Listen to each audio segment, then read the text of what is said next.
Hello, everyone. Welcome back to the Broncos Podcast Network and YouTube for the latest episode of Broncos Now. As always, I'm your host, Sydney Jones. And coming up on today's episode, the Broncos got back in the win column on Sunday. We'll hear from head coach Sean Payton and several players as they take a look back at Sunday's win in Los Angeles. Plus, Broncos lead writer Eric Delal joins the show for a game recap. All that and more coming up.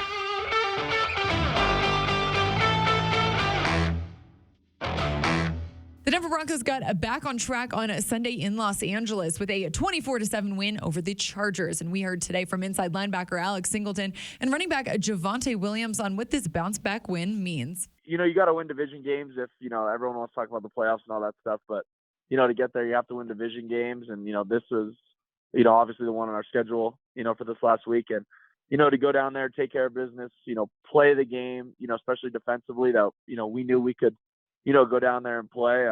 It's huge. It's huge for confidence and, to just build on to go into this week. Yeah, it felt real good. I think this is my first time beating one of the AOC teams on the road, if I'm not mistaken. But it was a good win, dominating win. We came in, handled business, and got out of there. So that's always good when we can do that and be in victory formation at the end of the game. Head coach Sean Payton also spoke to the media today and was asked about the AFC playoff race with 6 teams sitting at 7-6 right now. We're a game out in our division, and that's how we're looking at it.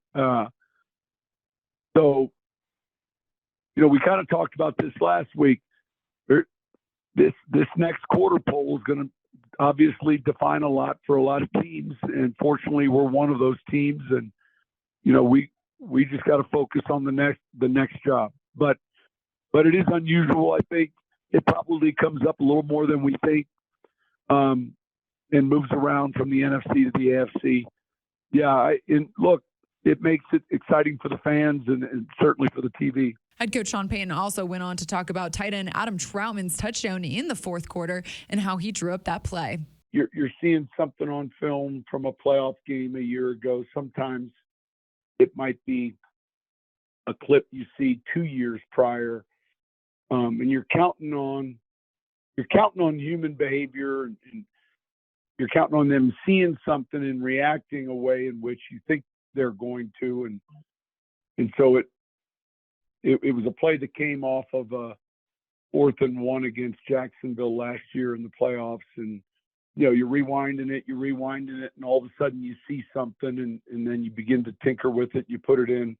And the challenge honestly, as a play caller, is you really have to be true to the situation. It can't, if I'm guilty or any of us are guilty of something, it'd be like you're wanting to open it too quickly. It's not ready. So it has to be the right situation.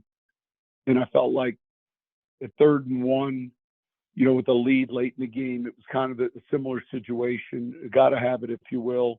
But it's something you're constantly looking at for the players. Javonte Williams added to that, discussing how they practiced that throughout the week. Yeah, it was, I think the Jaguars, it might have been, they were actually playing the Chargers in the playoffs, and ETN, on the play that we ran, they ran, ETN got the ball and ran around the outside. So Coach Payton felt like if we showed that formation again, they'd think I was getting the ball and he could have Rush boot out. But I actually didn't know Trout could go out for a pass because the whole week in practice, Rush just been running the ball. So when he threw it, I was shocked, but it worked, so I'm glad it did work.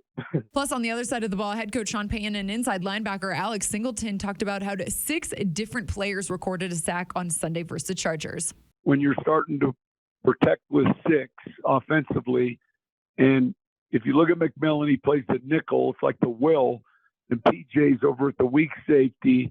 And so there's a threat of 7 if you count, potentially 8 even. If you count 4 down linemen, 2 inside backers, your nickel and your safety. And Vance and these guys have done a really good job of bringing combinations, if you will, which make it a little harder. And I think it's a little bit contagious. I think there's certain plans you have for certain styles, certain quarterbacks, but some of these guys are too good to sit in the pocket, and they're too talented. So somehow you got to disrupt the passing game, and it's either at the line of scrimmage, rerouting receivers, or it's with the quarterback. So they've done a good job. Being able to bring exotic pressure and pressure from different places, obviously, it makes it tougher for a quarterback.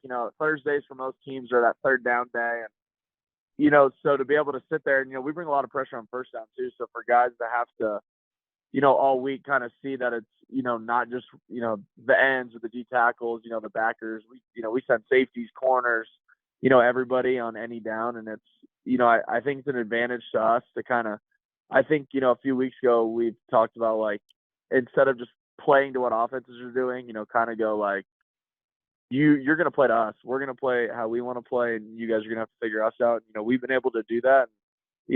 When you're able to do that, you're allowed to bring, more exotic pressure and kind of, do those things. And, I think we've done it at a pretty high level. Now joining me here in the Broncos podcast studio for a game recap is Broncos lead writer Eric Delal. Eric, thanks for joining me today. You got it, Sid. Another win. Another win. Yep. Broncos got back on track, back in the win column. It was a fun one in LA. It was a fun one, and it wasn't always perfect. Right. But I think what impressed me most is just the kind of inevitability of it. The Broncos just kind of wore the Chargers down. Defensively, They were spectacular, and the offense made big plays when they needed to. And I think the mark of a good team is the ability, and a team that can make the playoffs is a team that goes and takes care of business against teams that it should beat. And, Chargers are struggling a little bit, and especially without Justin Herbert in there. The Broncos did what they needed to do. They took care of the Chargers, got a big win, got back on track, and they're right in the mix here, Sid, as we approach the final 4 weeks of the season. It's an exciting time, Eric. It was their first divisional road win since 2019, and I know head coach Sean Payton, he said after the game that was one of their better team wins, but I felt like arguably it was their most complete game that we've seen from them this season. Yeah, I think you'd put it right up there with the Kansas City win at home. They played well across the board. I thought offense got going in the second half a little bit. But also at times the offense was able to flip the field, which was critical. Sean Payton talked about being able to play the game in the Chargers' half of the field, which minimizes the mistakes when you make them and maximizes them when the opponent makes them. Right. Defensively, 6 sacks by 6 different players. And let's be clear here, the Broncos had just as much, if not more, success against Justin Herbert when he was in there before he went out with a finger injury. Sacked him 4 times, had a low passer rating, I believe 52. And just kind of on 6 possessions that Justin Herbert played, it was a pair of turnover on downs, it was an interception, it was punts. And so this shouldn't be viewed as, the Broncos got lucky against a backup quarterback. They were defensively dominant when Justin Herbert was in there as well. And then the special teams unit, they continue to play well, and it's not always flashy necessarily, and it's not the big play every week, but they continue to make sure coverage-wise that there's no issues. Riley Dixon had a great day punting the football, which helped flip the field several times. And again, you're right, it was a complete team win. And you mentioned the divisional road win. I liked what Sean said after the game, which was it's another demon that we've gotten rid of, and another question that they've answered. And certainly we saw that, the streak to the Chiefs, and then the primetime losing streak, and now a divisional road win, and there's more to come, right? There's hey, can you beat the Raiders after the Raiders have beaten you X number of times in a row? Can you get back to the postseason for the first time since 2015? But I think this team is mentally and physically strong. They play with an attitude. They do. And I think that's going to put them in good position here down the stretch to fight off a few more of those demons. Yeah, going off of that, Eric, I want to talk about that a little bit more. Specifically with the defense, they came out and set a tone really early on. Like big stop on 4th down after, the offense turned the ball over, gave the Chargers good field position. And then, Jonathan Cooper with that interception. I mean, can you just talk about their physicality and toughness, their attitude that's really turned this team around this year? Yeah, I think you're right. A lot of it does have to do with how the defense has turned their performance around. Certainly the offense feeds off the turnovers, feeds off the energy.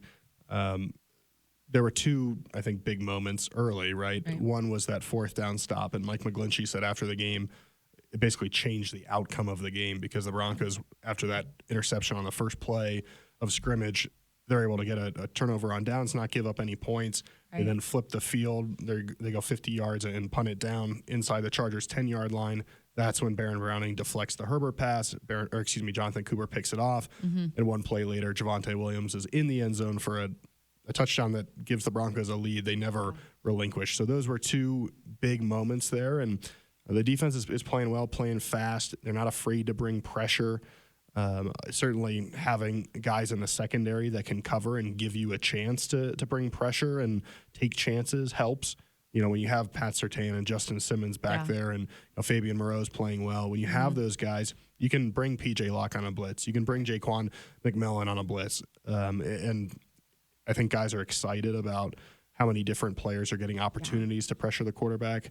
And one thing that really stood out to me that Alex Singleton said on Monday was that we're dictating how we're going to play to opponents, and we're doing what we do, and they have to find a way to stop it. And I think when you look at the best defenses around the league and really kind of any year, it's not about defenses reacting to what the offense does. It's about the defense being aggressive and physical and setting a tone, and an offense having to figure out how the heck do we move the ball on these guys? How do we score points?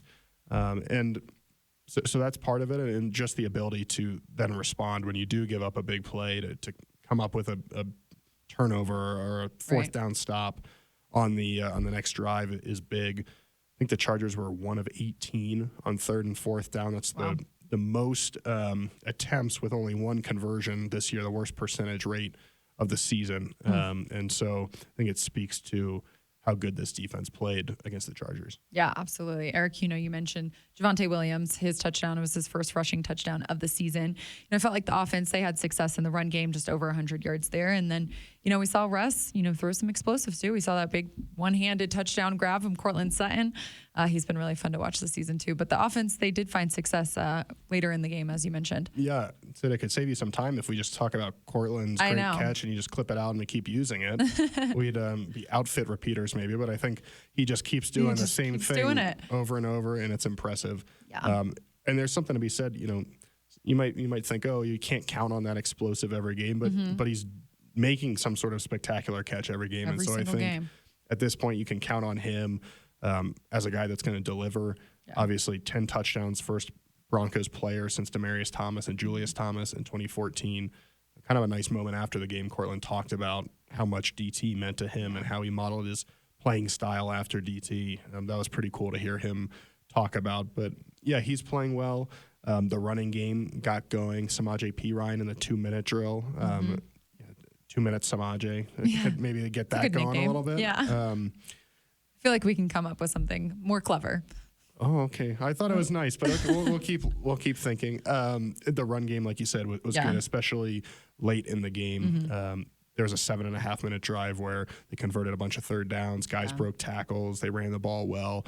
That was all really impressive. And then, there's room for improvement too. Obviously, there was a deep pass to Lucas Kroll, but Jerry Jeudy's not able to get that second foot inbounds then on the ensuing throw into the end zone. A couple other times where the Broncos took some deep shots down the field, not quite able to connect. So this is an offense that when it's hitting on those deep plays, running the ball well, controlling time of possession, it's certainly capable of scoring in the high 20s, getting into the 30s.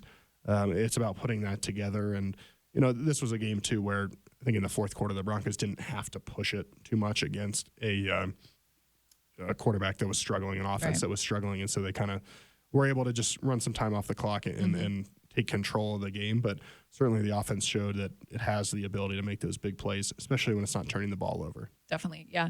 Eric, you mentioned that 7-minute drive, that was capped off by that touchdown by tight end Adam Troutman. It was wide open. We heard earlier in the show from head coach Sean Payton kind of talking about how he drew up that play. Really interesting. He went back to their playoff game, the Chargers playoff game versus the Jags last year. Yeah, it was cool to hear him talk about that. And I think that happened earlier in the season to the Chargers as well. It might have been the Lions who used a play from that divisional playoff game or wild card playoff game.